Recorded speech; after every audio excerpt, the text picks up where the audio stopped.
So I'm Frank LoMonte. I'm the Executive Director here at the Student Press Law Center. The Student Press Law Center is a nonprofit advocacy organization that works with student journalists around the country at the college and the high school level, as well as the advisors that work with them.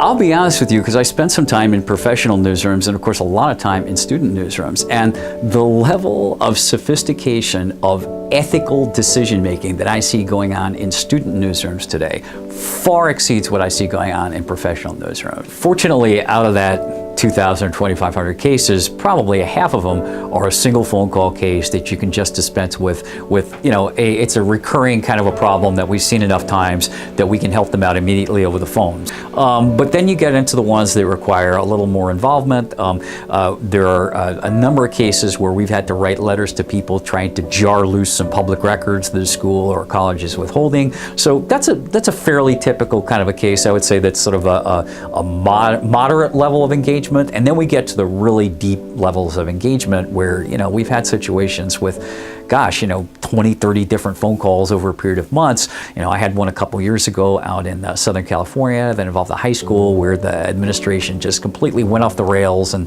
decided that they were going to retaliate against the journalism teacher because her students were aggressively covering the school board. And they were doing a really bang-up job of covering the school board, frankly, in a very dysfunctional district where you didn't have to do anything to make the district look bad. They just did it themselves. You just showed up at the school board and you just factually covered the meeting, and they looked like clowns.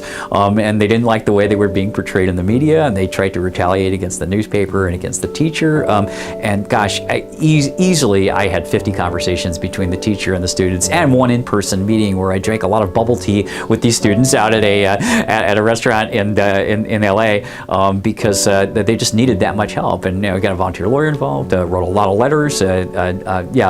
Some of those situations really consume a lot of time. But when you see that there are good students trying to do good journalism and trying to do everything right, and good teachers who are trying to be supportive of them, you want to pull out all the stops. You want to do everything you can because that's what we're here for. That's what keeps you going. Is to see good work being done and people unfortunately being mistreated for it.